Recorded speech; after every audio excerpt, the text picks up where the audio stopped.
people constantly ask me, they're like, yo, how'd you do this? How'd you do this? I just found somebody that did it on the internet and just either hit them up and ask them how they did it, or just took a note on like what they succeeded at or what they failed at and just applied it to myself.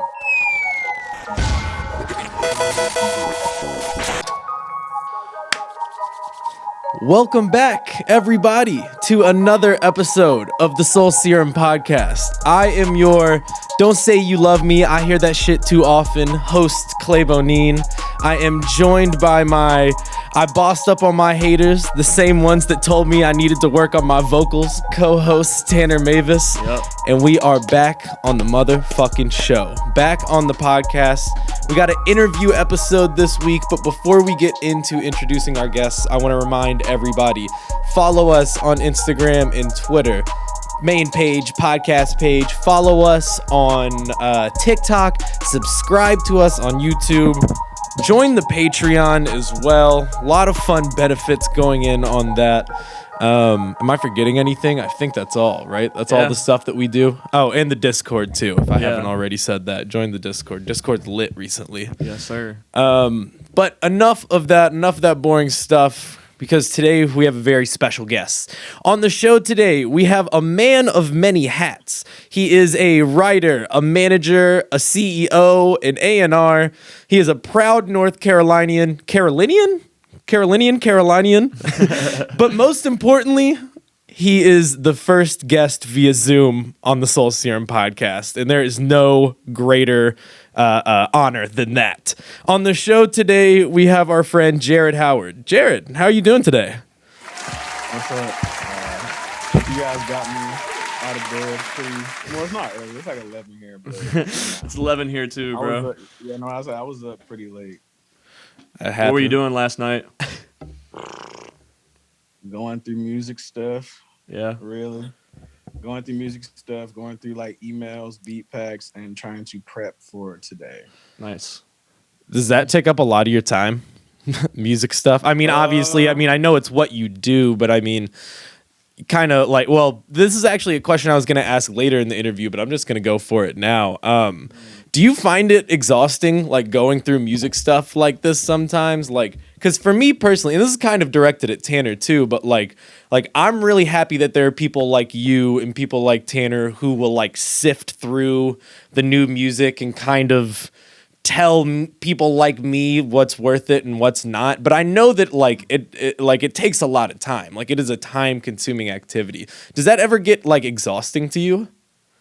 Nah, it does get exhausting. It's just like, I mean, I'm sure Tanner knows too, but it's like the submission part too. Mm-hmm. Like everybody, and like once you get like a bunch of industry friends, then like the music is either gonna be like either decent or like really good. But then like at the end of the day, you don't really have like a lot of like I try to set like an amount of time where I go through submissions or new stuff or to go dig for new stuff, because I also like find it fatigue for me to be like, hey, sometimes I want to listen to stuff that I want to listen to. For sure. Want to go listen to somebody new that I want to listen to. Not to say that I don't, but it's just kind of like, you understand what I mean? Like, yeah, definitely. It's just so many people sending you so much music just from people that you know in the industry, your friends, like.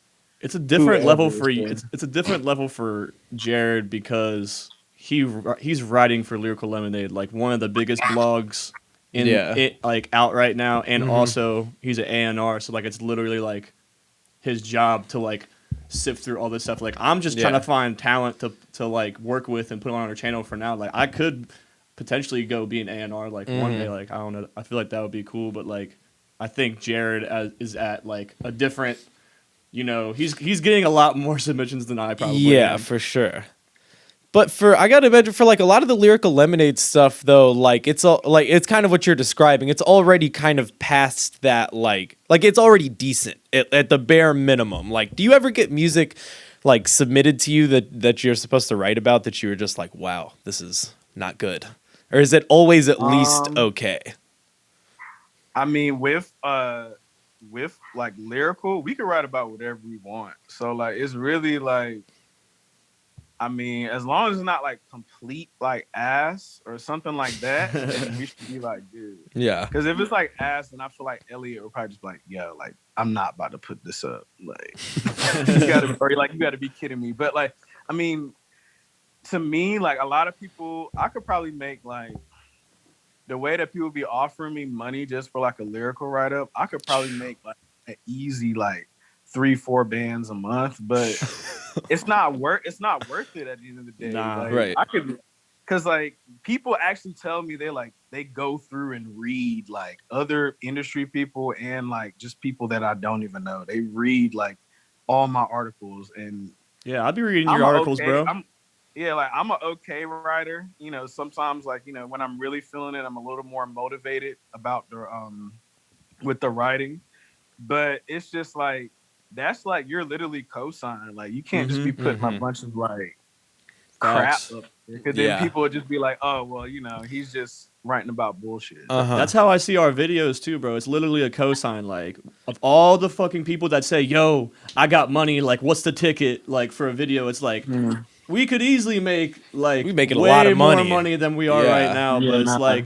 like your cosign and like your actual taste as a curator is like has way more value than money will ever have, in my opinion, in this industry. But see, people don't realize that, and like a lot of artists, like me, it's kind of hard. Like every artist is gonna think like their shit is just like the best thing since like ever. When they don't realize it's like, I mean, I'll put it in your perspective. Like if 15 or 20 artists sent like a video or like send a submission to have a Soul Serum video for us. Now that, especially since they seen y'all just touch 10K on the channel, they're like, yo, I want to be on the channel, but you can only probably shoot like 1 or 2 of those. So like, it's not to say that the 4th best or the 5th best person was like shitty. It's just like, it's not enough time to shoot. Exactly, bro. That's literally like our issue right now. It's like, we're such a small team right now. We're expanding, but like time anybody, is like the VFX biggest... artists, graphic designers, anybody, come holler at us. By the way, time is of the essence always when it comes to like production. But yeah. Well, we got a little ahead of ourselves here. Let's take it back for a second before we get into any more Lyrical Lemonade, Stray Dogs, or even a little bit of the Charlotte Hornets. Will you tell me about where your journey with music started? Like, obviously, I know that you're on the business side of it, but did you ever make music yourself? Did it kind of start as like a personal thing, or have you always wanted to like be on the non-music side of music? I never wanted to like make music. One, because like I don't really like I'd rather have like money or like over like because like I really don't like being in like the spotlight like that. Like I like doing cool things. I can be around people, I can help people be there, but I say I never really wanted to make music. Like I'll play like piano every now and then by ear. You know, I've tried playing like guitar and stuff. Like I study a lot of music. I've took like music theory classes and things like that. So, but nah, I've never really wanted to be like make music, like be a star. I've been in like all county chorus and things like that growing up. But so that's you've been like more so a student and just like a fan of the game, and that kind of just got you into it. Pretty much. When I was like in high school, like my junior senior year, like I'll play sports and everything and be in clubs, but I also would like just I would just get a pack of like CDs, and I would just make like a bunch of random CDs just for people in my school, just for like songs that I feel like they would rock with. I do the same shit. I used and to just burn like CDs. and I used to just like pass them out, and everybody would just come to me the next day or the day after and be like, yo, I really fuck with this song, or I haven't really heard from this, or I've never heard of this artist before. Like, yeah. You were the guy on the Ox before the Ox. Hell yeah. Before the Ox. That's oddly like in a similar, that's like almost as like in a way it is the same thing as what you're doing now. That was still like a way of like curating and kind of like highlighting music that maybe other people haven't heard. So that's kind of interesting. Will you detail your first break into the quote unquote industry for us? Do you consider it when you first get like words published in magazines, or do you think of it more as like these past couple of years, 2 to 3 years with Lyrical Lemonade, and Uh, and now, what Tanner informed me right before this, you are in your Burbs interview that I was reading. It said you wanted to become an A&R, but Tanner's informed me that you are doing some A&Ring now. Is that true? yeah, that is true. You see how fast that like Yeah. Isn't That that that crazy? that like interview really was in happened? like the summer of last year, I think. I literally have a question. I'm like, I was gonna ask you how much closer are you to your goal now, and then Tanner came in today and was Yeah. like, "Oh yeah, by the way, he's an A&R." I'm like, "Oh, tight." Yeah, That answers my definitely. question. But what do you Um, think is that first break into the industry for the you, though? first break, that's hard. On a smaller scale, like I started managing one of my homeboys back in high school, and then as soon as we graduated high school, we went to LA. We went to LA and we went to Pittsburgh and we went to New York to do shows. And you guys remember Turquoise Jeep? I don't think so. They have that. They're like a comedic kind of like rap group. It's like they have that song called "Let Me Smang It." It's like a Okay, bunch I of. do, I do You know remember that. them? Yes, yeah, So yeah, yeah. it's like a bunch of funny videos, but like they had a show in LA and we went out there. We stayed in like this like crazy like hotel and everything. We got to open for them and like it was like they were like so cool though. Yeah.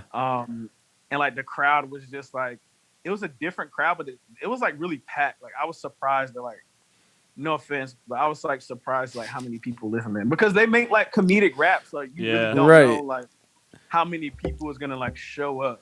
What But is I it? would say Let like me let me that, smash and bang it, right? That's smang yeah. it. Yeah, yeah. And they had like a couple of other like funny songs too that kind of like blew up on the YouTube and stuff. So you would say But opening for them was like we're really out here now, like we're doing this shit, and like it kind of gave you all confidence to like keep going.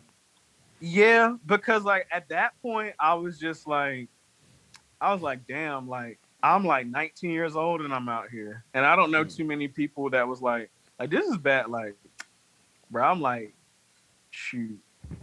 That was like 2011. I know I'm like dating myself. Holy I'm shit. like I'm like 20, I'm like 29 now. So like, yeah, that was like 2011. So this is before like TikTok. And Yeah, I think like the I just internet. had like a damn That was Twitter blog and era shit. For yeah, real. nah, it was like blog era back then. the So the for me internet to in do that, 2011 versus the internet now, it's like not even a similar yeah, thing, you know? it's like I'm like low key jealous because like I have like I had like two interns and one is a girl and one's a guy.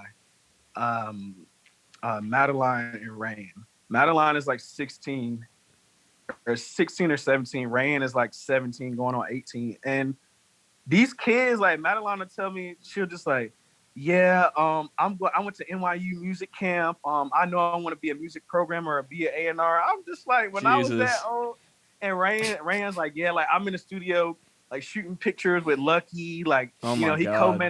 he co-manages Red Veil. I'm like, y'all Wow. have not even graduated high school, and Wow.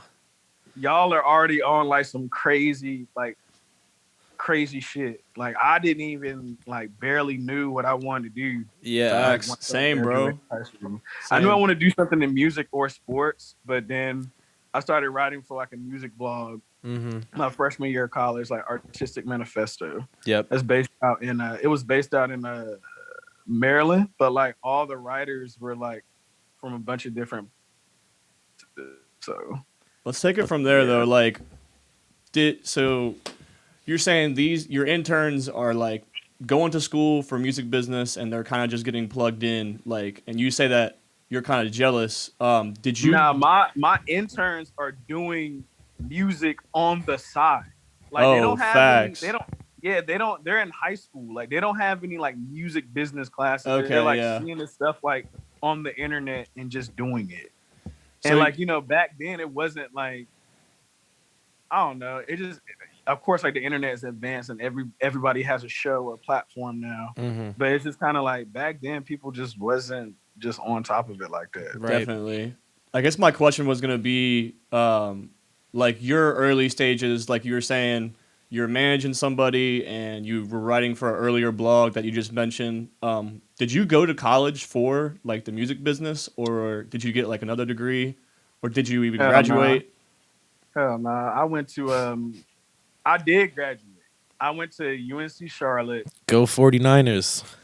Hell yeah. I'm glad you know that. You know, the only Uh, notable alumni who went to UNC Charlotte is Clay Aiken. Clay Fire. Aiken went there. We got a bunch of NFL players now, though. Yeah, true, true. But I was We like, got. my name is Clay, so like since the Mhm. fucking third grade, people are like, oh, Clay Aiken. So I was just like really surprised to see like his name pop up when I was doing this. But I'm sorry, go ahead.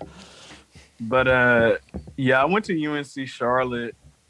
I have a computer science major and a communications minor. But I mean, I loved UNCC, but I didn't take no music classes here because like everybody I was like talking to, like just on the internet, just that was already ahead of me or like managing or like in the music business, they all told me it was just like even if you took classes, like school did like nothing for them. Yeah. You kind of see how like Same. not to discredit like a lot of my homies, but like all these people that go to like University of Southern Cal and like Syracuse and like NYU, like they have it a lot kind of easier because like y'all are literally in classes and like a lot of y'all professors like either work in the industry or can like connect you with somebody that's gonna, put you in the industry. Like out Yeah. here, especially being in Charlotte, like I I feel really had to do everything I really had to do like everything kind of like on my own or kind of like Definitely. just watch everybody and like learn like everything on my own. People constantly ask me, they're like, yo, how'd you do this? How'd you do this? I just found somebody that did it on the internet and just either hit them up and asked them how they did it or just took a note on like what they succeeded at or what they failed at and just applied it to myself. I personally resonate with your story because I feel like it's very similar to me. Like Charlotte, Cincinnati, like not really hubs of like hip hop or just like music in general. Music in general. Like Yeah. I went to college and graduated from Northern Kentucky University. I graduated with Mhm. an organizational leadership degree. Like my junior year, I knew I wanted to get into the music business, and I started Serum. And I went from wanting to be a teacher and a coach to just finding the easiest degree to just graduate with because I knew that like I didn't really need a music business degree to get into the music business. But like it Totally. really like I don't know. It makes me happy that like people are like you have been doing this shit for a while and you've been successful and now you're doing great things and you didn't come from like a music business degree background and where it's just kind of like a DIY kind of approach to carving your own lane. Hell yeah.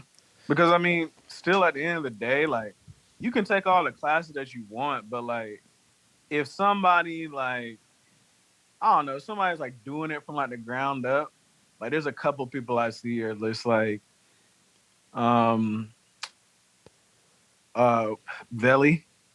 Yep. He's really killing it. He's from And Philly, right? hell yeah. Yeah. But see, like he didn't go to school or none of that, and he managed like BFB Pac-Man, PP Cocaine, like Sit Yeah. 45 AR, Stay like solid, all Rocky. his Damn, artists that have is a solid lineup of yeah, no, artists to all his manage. artists have deals. It's the same thing with like what's his name? Same thing with like William. Yep.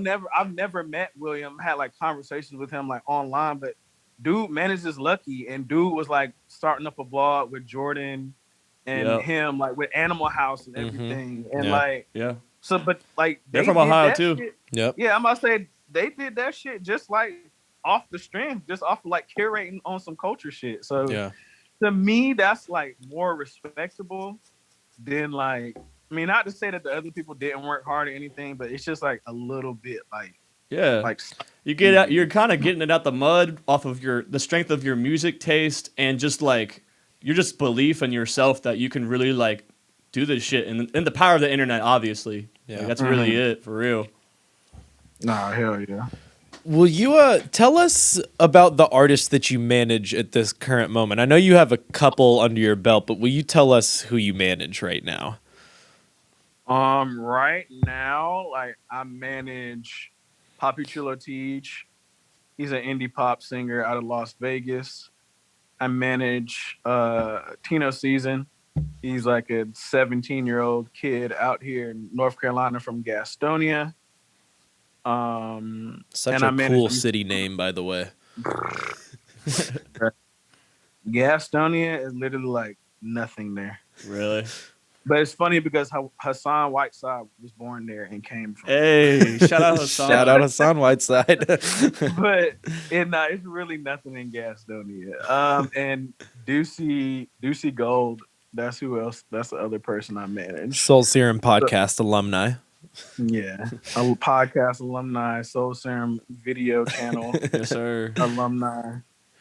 Um, is that it? It's just those three artists, right? Or do you have just those three? Yeah. And at the label, I A&R like people at the label and stuff. So Well, one thing I want to ask about is in that Burbs interview that you did, one like theme that you had about when you were talking about Stray Dogs is or Stray Dogs group is that like you wanted to get these different artists with these different core fan bases to kind of all blend together. You know, there's like a lot of different pockets of sound of the people that you're managing, but is there any quality about these artists that are the same, whether it be in a non-music way? Like what, even though they all have very different like flavors of their art, what makes you choose these artists to manage?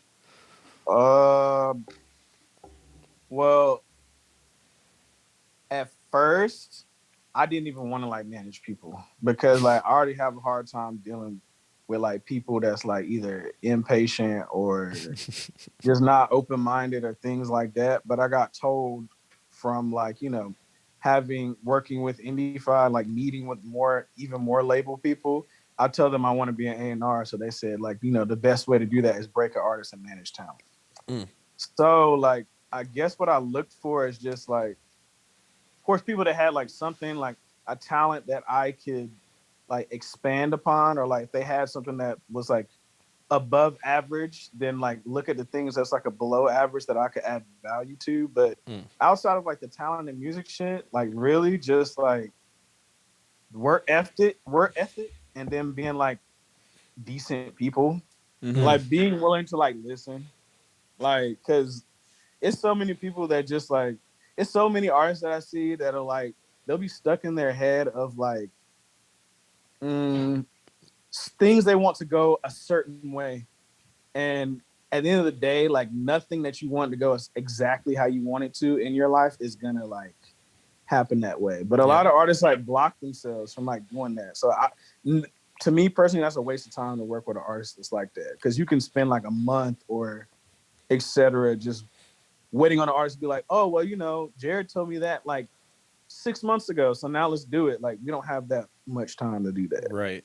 I feel that 100%. But really just like looking to see if they're like open to learning and like being like a genuine person. Yeah.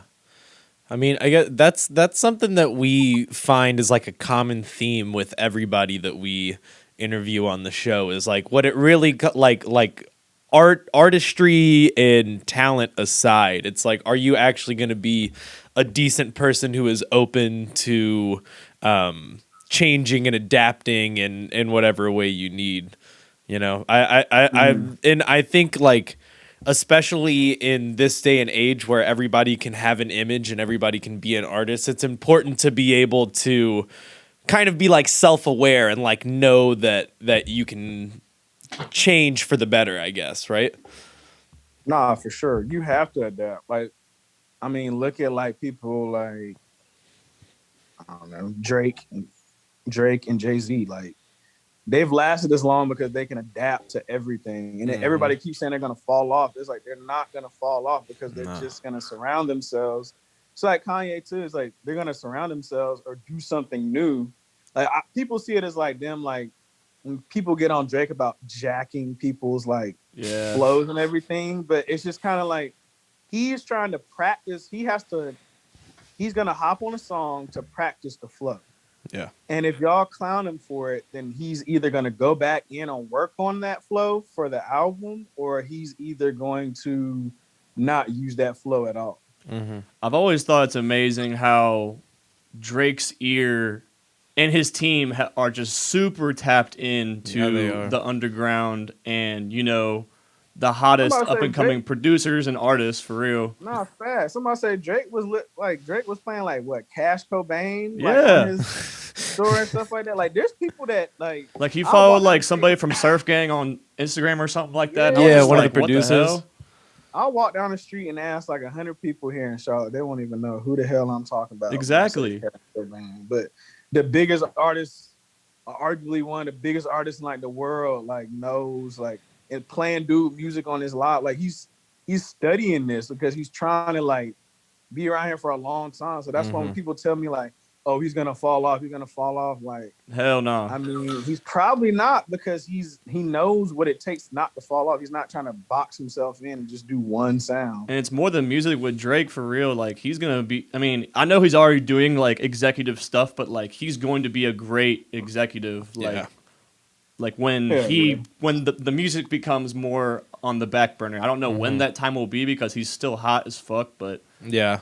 Drake. Yeah, it's gonna have to be when the music hits like the back burner. Yeah, exactly. He'll be a fire executive. And his OVO radio too. Like he's always playing new music. Like he was playing like Lucky and a bunch of other like artists. They played Tia on Friday night. Did they really? Ooh. On that OVO, they played Lotto Fire. Wow, that's sick. on like it was like on OVO XM radio, like Fridays. I'm sure that Whatever it's that called. cosign from OVO Radio means a lot for real. Like as far as the industry and getting your foot in more doors. Hell yeah. This conversation's got me thinking that like, I mean, this isn't really that hot of a take, but Drake is very LeBron-esque.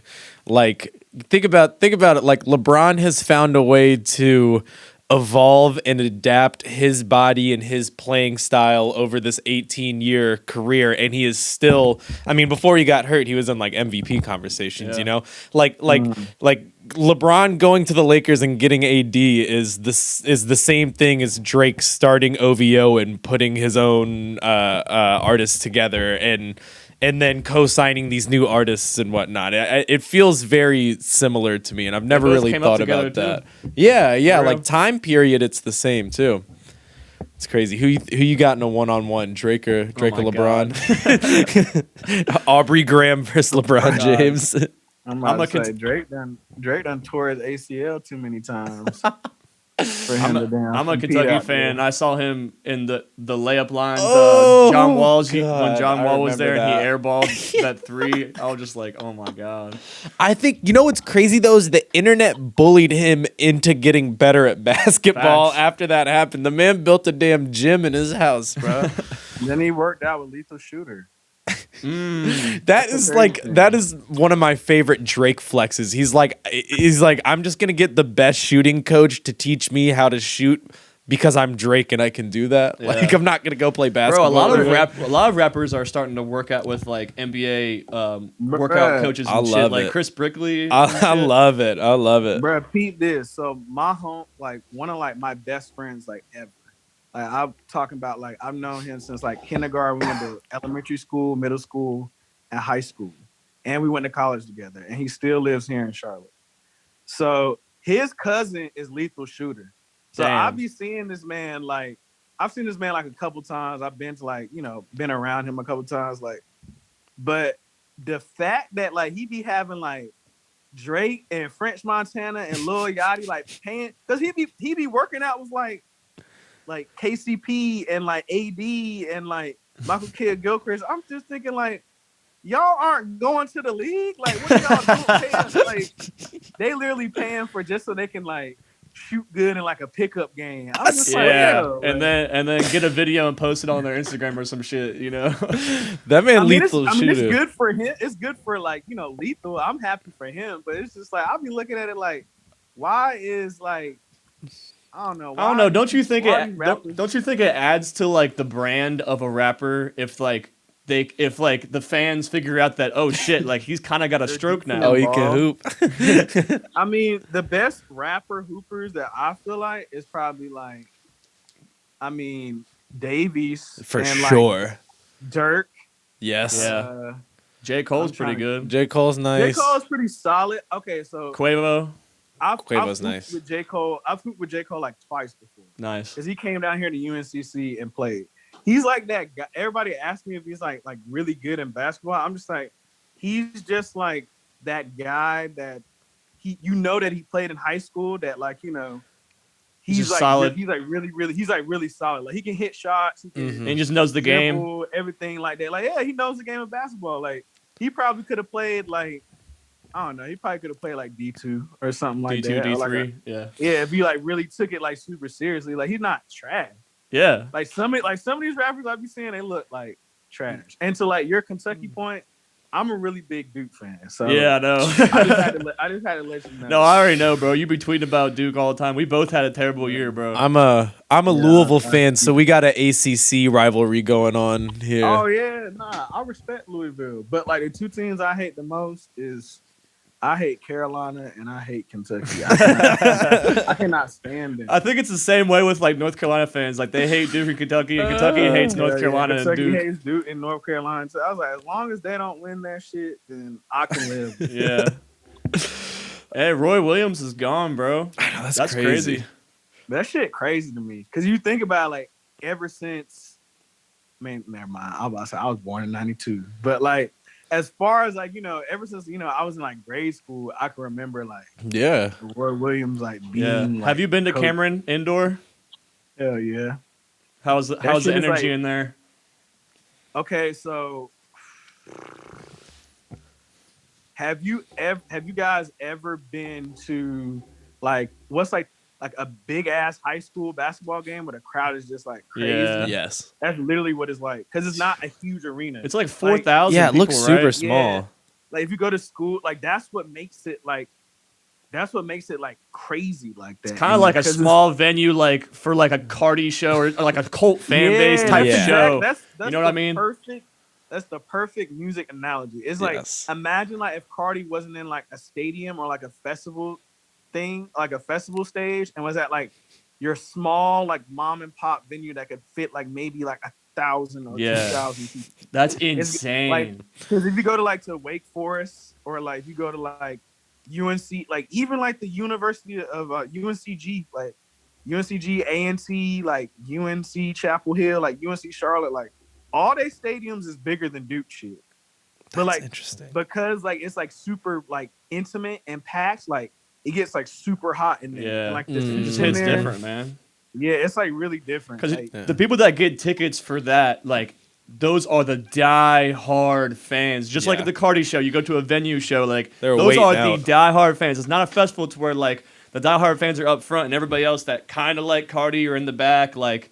You know what I mean? Like everybody's there for a reason. Fans, yes, at the Duke game. Yes. The only way I got to go to a Duke game so far that wasn't at a neutral site, like I've been to the ones that's been in like Charlotte versus Davidson when they had Steph Curry and like damn. I've been to like to the ACC tournament and like Greensboro like plenty of times. I'm from Greensboro, but like the only times I've been to in Cameron is because my homeboy that I went to high school with, he knows I'm a big Duke fan. And his grandfather bought lifetime season Duke tickets in like the 1960s for like that's so fire. I think it was like for like $1,000, like $2,500 or something like that. Think about it. God, back then. Because like for a Duke and Carolina game now, like it's like for you to sit up top, it's like $2,500 just to sit in there, like almost $5,000. That's insane. Then, like, he bought lifetime season tickets back. I mean, of course, back then. That's like, better than like Tesla stock, bro.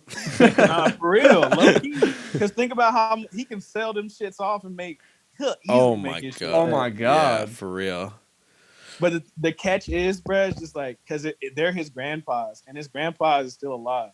So like, they don't give him. He's only seen a couple of games because they're really stingy about it in their family. So like he tells him like until like his grandpa passes, then his dad will get them, and then his dad will get to go to like because his dad gets to go to like a decent amount of games with his grandpa, but then like now more so his dad goes, but like in the family, you're not just supposed to automatically give it to like the son and let them go to every game. You're supposed to make them wait. I'm just like, I would be so pissed. Yeah, it's gonna be He's bitter. like, I mean, I've been to like a couple of like big Duke games, but like, it's just like I guess it's like the family tradition or something. That's like, some North Carolina ass shit. Passing Duke tickets down through a family line. Yeah, it's gonna be bittersweet when that man passes away. It's so funny. Well, let's bring it back to the music a little bit. That Drake LeBron tangent really got crazy it's there. Your fault, Clay. I know. We could talk basketball. We could do a whole podcast We on could, basketball. God, dude, I fucking want to. I have a question. So, well, before for those, I think a lot of people who are listening to this podcast probably know the term A&R, but I don't think many people may actually know what that means. Could you give us what does your day-to-day look like as an A&R? Give us a little job description of what you do as an A&R.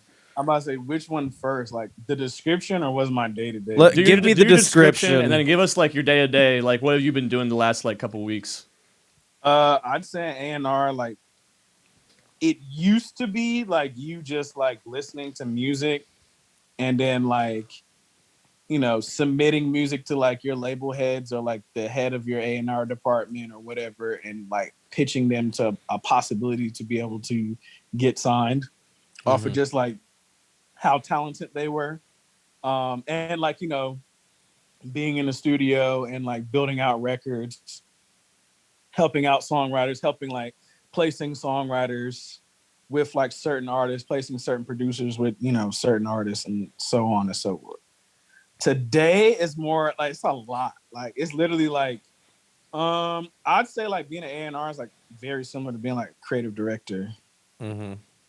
Because like you're doing all that, like I'm going through beat packs and like I'm pairing them up with like people like Tia or 2C or, like, hey, Baby will sound good on this, or my own artists like, Tej or Ducey or Tino and whatnot.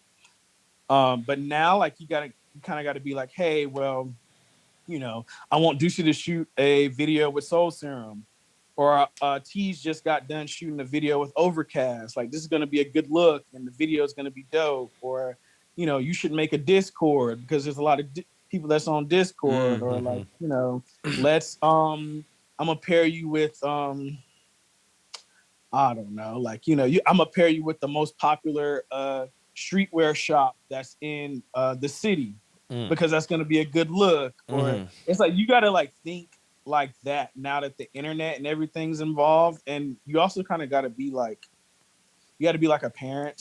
Yeah. So like you had to be a therapist.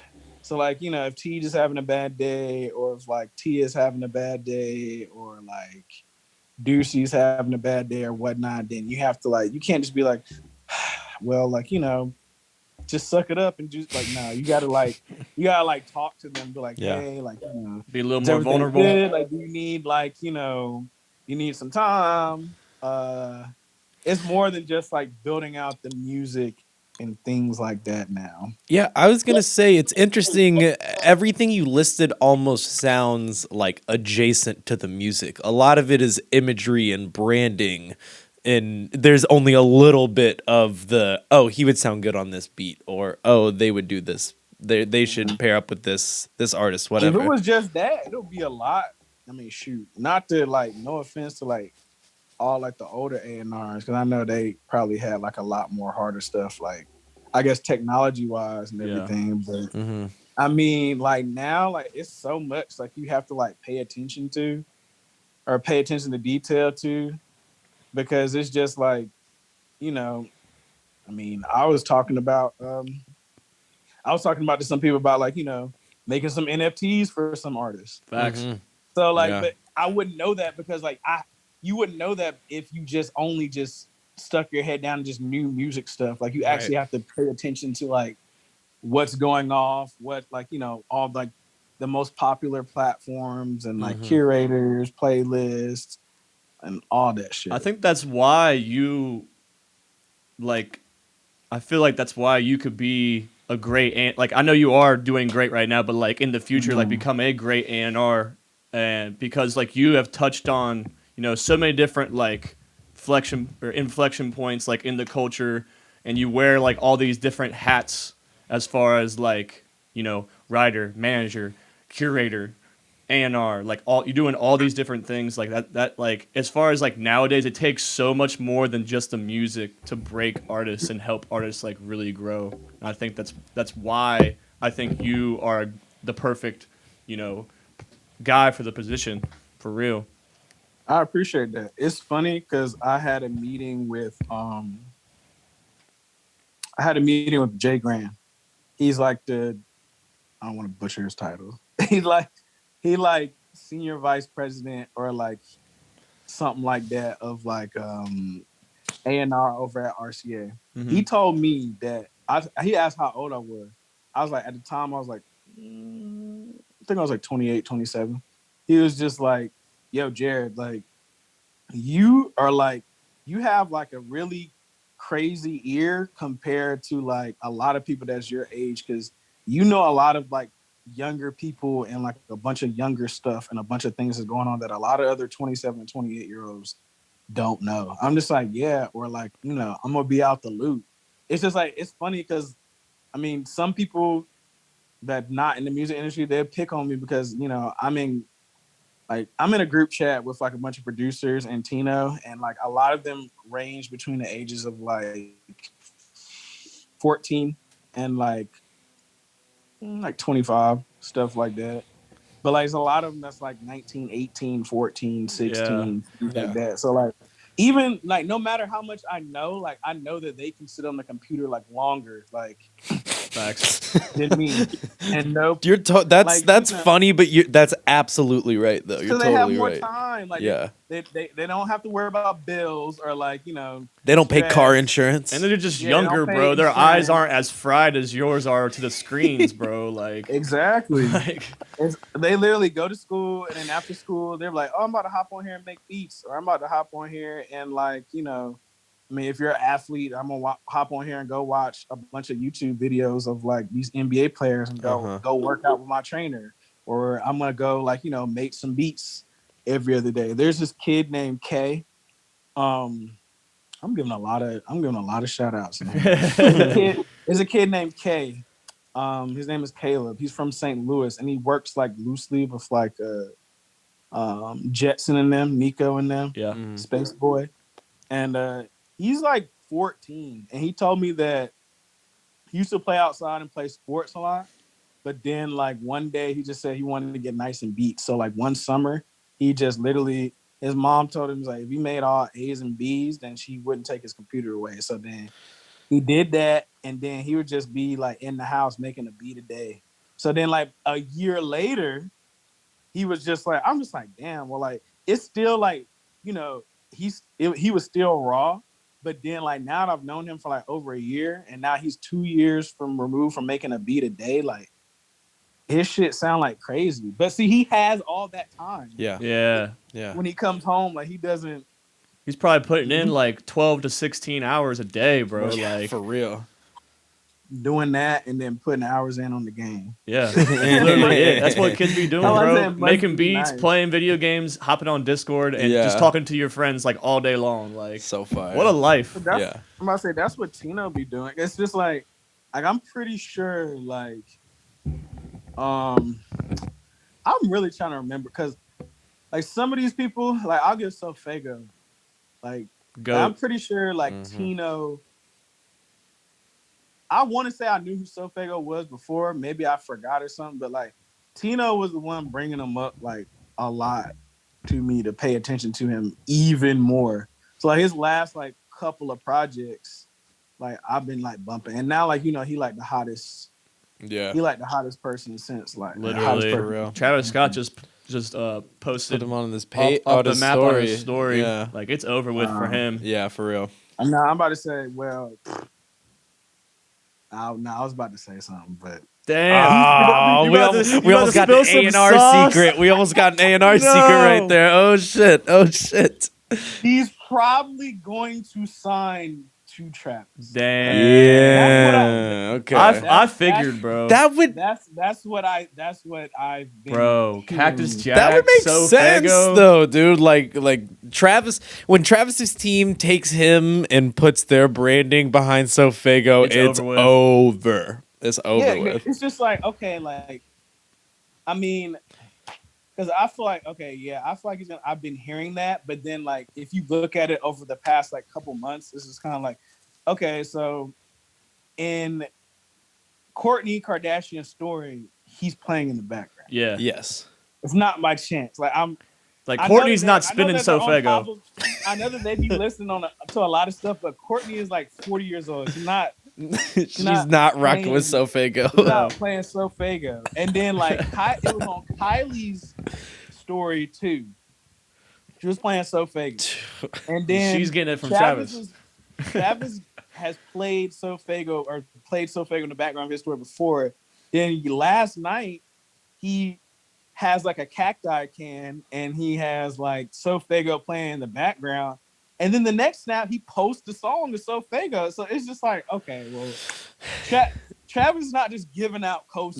No. Because, you know, a cosign from him is just like, everybody's going to go run the song. Bro, I was literally So, like- thinking that this morning. Like, I would love to know like the direct data of like when the screenshot goes on Travis's story and then like a 24-hour period, like how much That's like directly from Travis. I know it's kind of hard to track directly of how many people that go from his story to Spotify or something. But I like, think even if you had the chart and it like wasn't any like from this source, from this whatever, like I think you would still see like an insane spike in that. He had like 200K monthly listeners like back in December, like if that. Like now he's almost at like 3 million. Like it's insane. He's been going up so crazy. You know, like to your Travis point, like the thing I've always wanted to know, like, because you know when Kylie will post artists out and they just blow up after the song blow, I want to see that chart data because I don't know if Ducey told you, but you know Ducey knows Mr. Beast. For real? I did not know that. That's a funny. Bruh, like Ducey knows Mr. Beast, and like if like Mr. Beast or like his boy like Chandler, who like you know work like helps out Mr. Beast, if they like post like Ducey music, or like if they made a playlist randomly and just put Ducey song on there, Stupid. bruh, like Yeah. Ducey will get like 10K plays in a day. Yeah. Just off of like a youth like Mr. Beast is like biggest like you know. He's the big as biggest hell on YouTuber besides Mr. PewDiePie. I was gonna He's say up there. Mr. Beast is huge, but like I don't fucking watch like YouTube shit. Like I don't know. I can't It don't compare him matter to if you anything watch else. it or But not. I know that he's huge. So like that Yeah, exactly. that proves the point. But see, I'm saying like, damn, like he really had this much say. Like I can imagine like, what if like, I don't know, what if like Jake and Logan Paul just told you like, yo, listen to like, I don't know, they were just like, yo, I fuck with the Soul Serum podcast. Like how many my views God. how many on average views like what I'm per saying. like what y'all are getting now? Jake compared and to, like, Logan Paul, if y'all are 1K? listening, bro, I'll pay for the shout out, bro. What's up? What's good? Like I don't know, it is interesting and very weird. Yeah. Just bottom line, I Honestly. think right now, like cosigns of like really big influencers is like fucking huge right Yeah, now. for real. Like it's proven it right now with Travis. Obviously, he's not giving out a lot of cosigns because, and it goes back to our point earlier, bro. Like if you, Jared Howard, are just putting up all of these people that want to pay you for articles and you're giving away the value of your cosign, you know? Like Yeah. Jared Howard could become a fucking big label exec one day and his cosign could be worth something of Mr. Beast, you know what I mean? True. Like if you're giving up those now, you're not gonna be able to build that type of credibility, you know? Hell yeah. Um, It is fun. I want to ask one more question before we wrap up here. As a person who is from North Carolina, went to college in North Carolina, still living in North Carolina, will you talk about the moment that your state is having right now? We talked about this with Ducey a little bit, and that was back in November, I think. But I feel like every month or so, there's like new people popping up from the North Carolina area. So will you just like talk about that a little bit? Um, I want to say, bro, it's the baby, man. Yeah. Like, and it's I not thought even it. Yeah, because, that's how I feel too.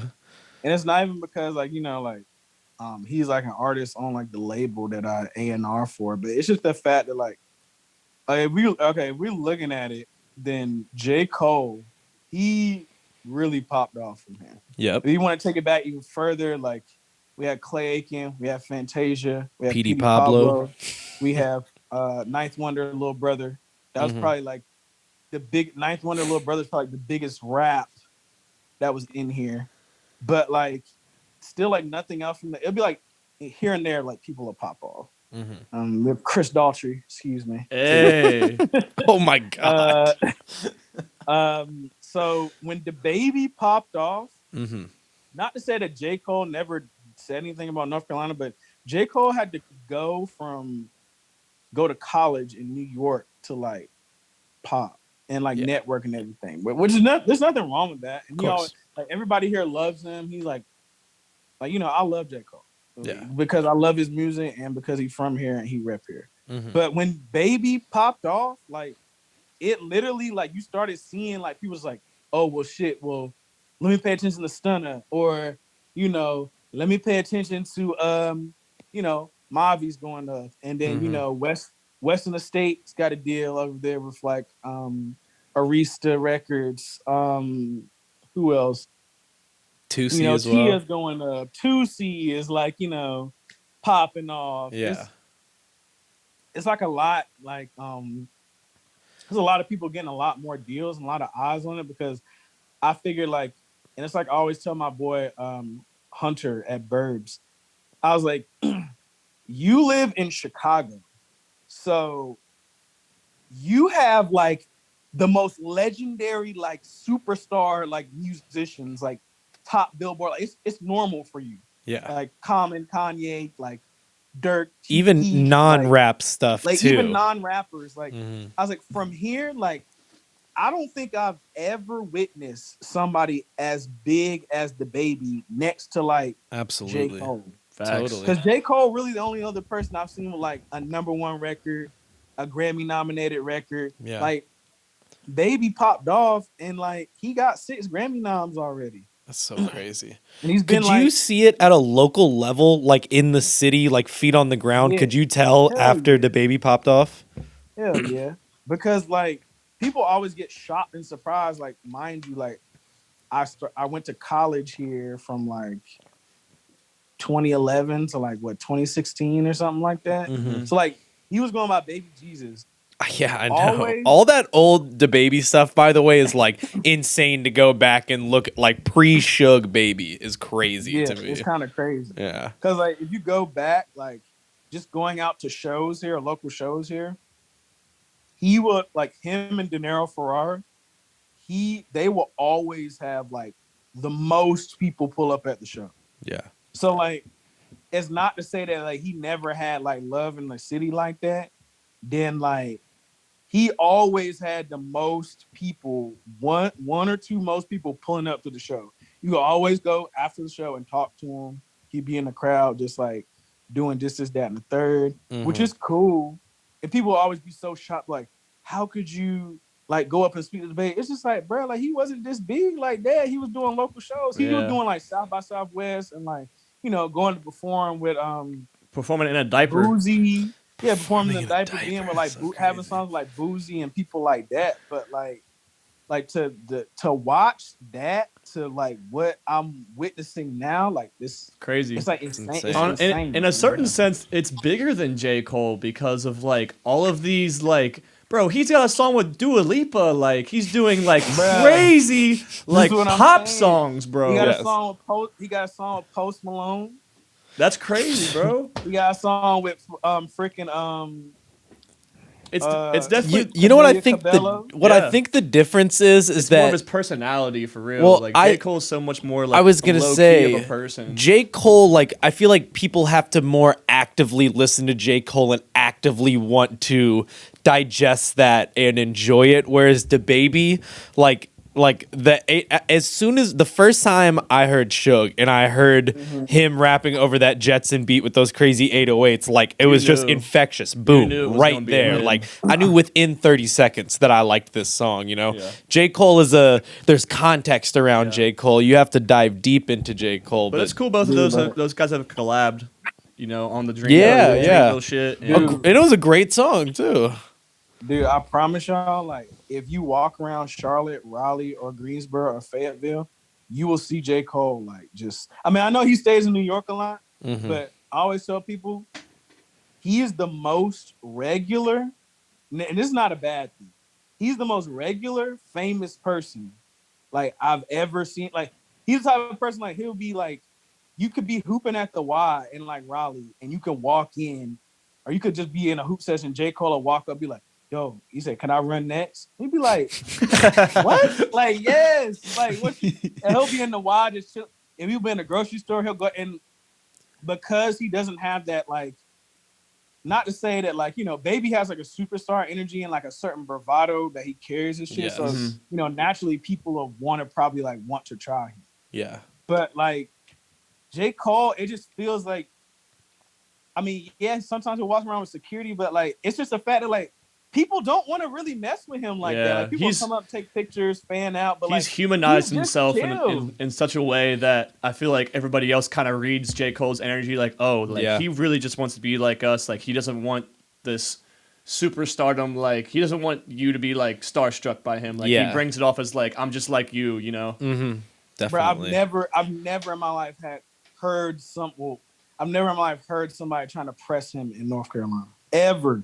And that's weird because, like, normally, like, people will start hating, like, from where you're from. But, like, it's because he's such a laid-back person and so chill. Like, people respect that. And they'll just be like, oh man, that's cool. Like, you know, it's cool. And he does a lot. So, like, I mean, it's weird. It's different because he's so big, but he acts so normal. Like, I remember when we were hooping with him, he was just like, everybody that was hooping with him, just like, yo, like, you know, I'll cop y'all lunch. Like, you know, let's pull up somewhere. I'm just like, that's so dope. Like, you just met us.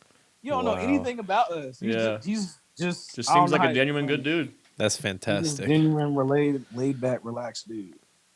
I don't know. It's good to hear. I like J. Cole as a person. There's a lot of J. Cole slander on this podcast from Clay. Wow, that's crazy. I don't want to. He gets a lot of slander though, but I mean, the thing is I respect J. Cole. I'm not just out here ignorantly and blindly hating J. Cole. Yeah. I respect everything that he has and has done as an artist, but you will never, ever, ever catch me playing J. Cole on my own. Just though. Bumping it. Yeah.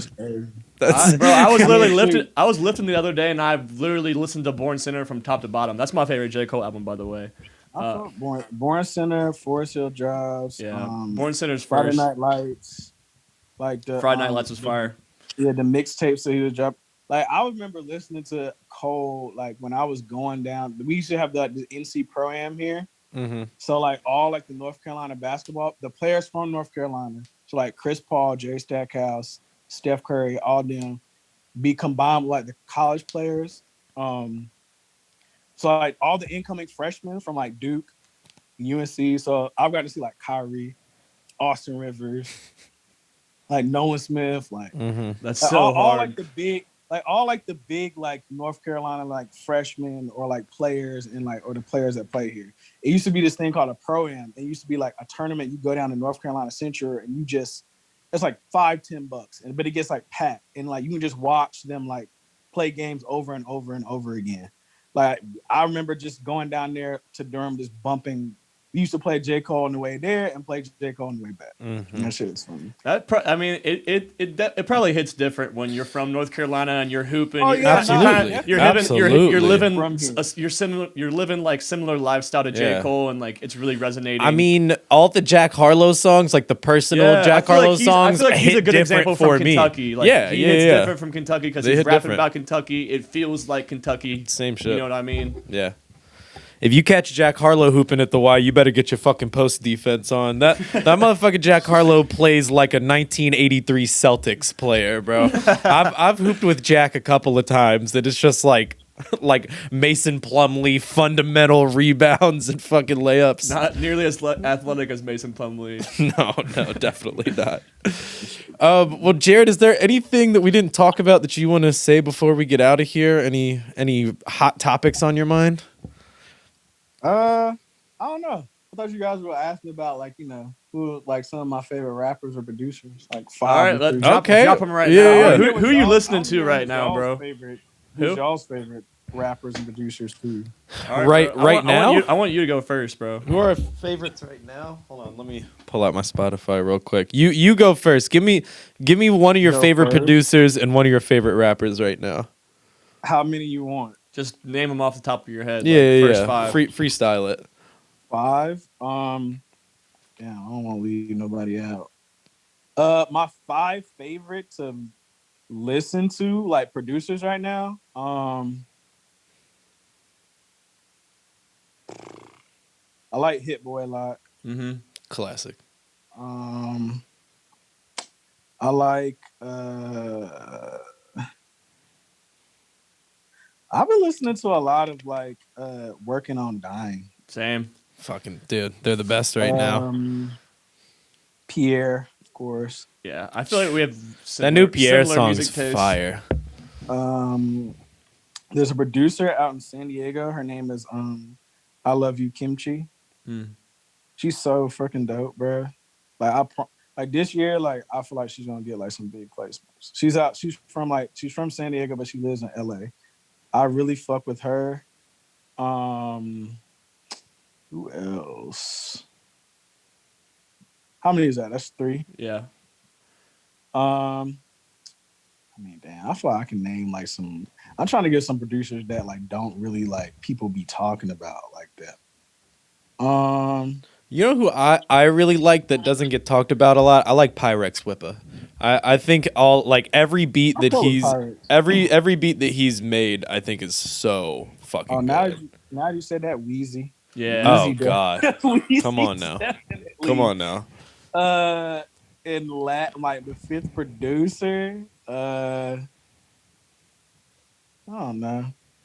I've been fucking with man, I mess with Molly Raw, of course. Yes. Bro.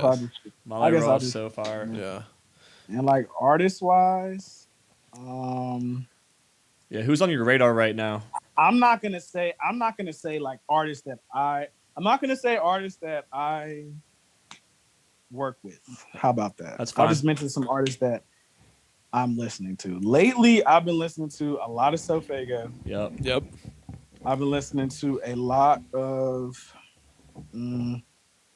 still been listening to a lot of Baby Keem. Yep. I've been listening to a lot of Pooh Shiesty. Fire. Come on now. A lot of I listened to what Baby Get. I said Sofago. I said Freddie. Sofago, Baby Keem, and Baby Pooh Shiesty. Pooh Shiesty, and I've been listening to a lot of Freddie Gibbs, and I've been listening to a lot of Benny the Butcher.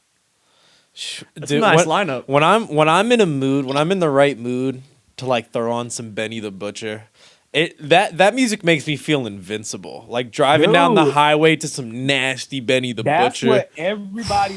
People ask me, they're like, "Yo, why you fuck with Benny so hard?" I'm just like, dude, it really makes you feel like. And everybody else I talk to, it makes you feel like I'm literally like out on the corner, like about to flip this brick. Like, no, it's real. And one of my homeboys was just like, "Yo, I fuck with Benny." I really get into it. My homeboy was just like. He's like, yo, how could you say it?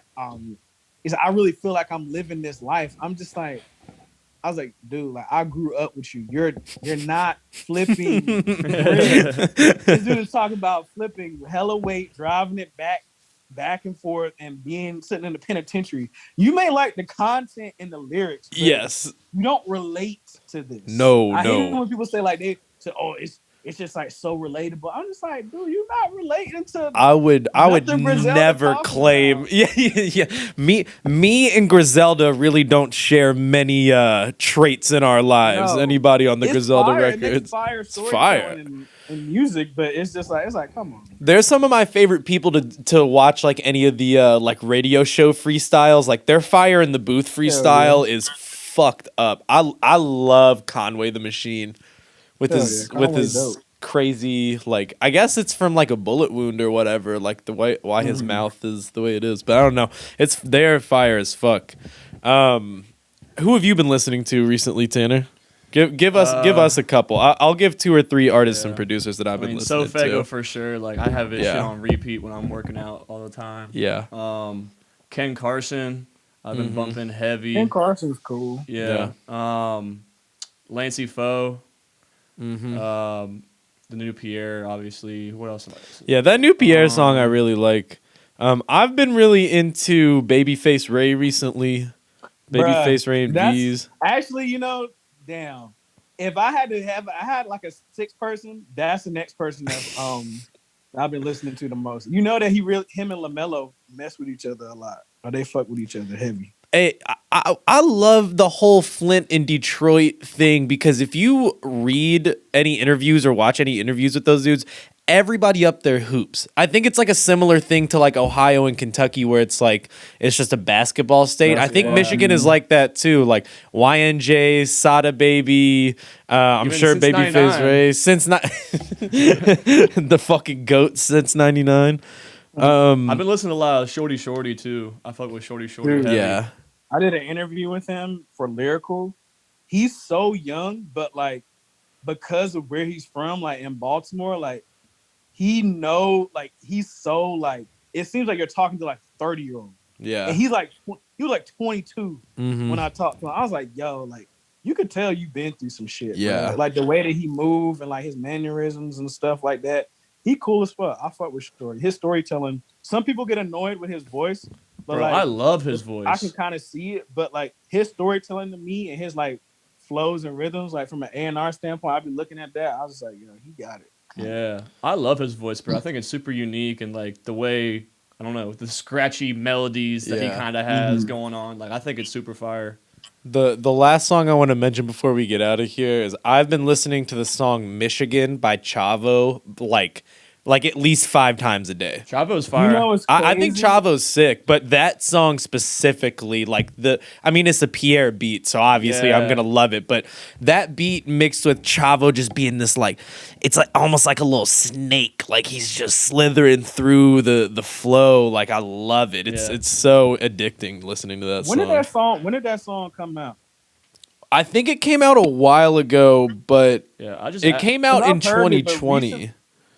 I'm gonna say I've heard it, but like recently, like I've heard like 2 people that I was hanging out with, group of people. I've heard like 2 people play it separately.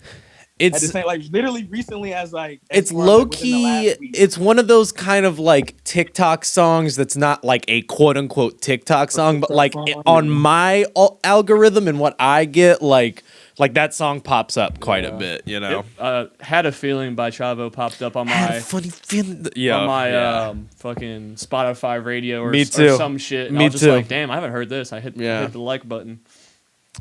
Well, I want to remind everybody before we get out of here to follow us on Instagram and follow us on Twitter.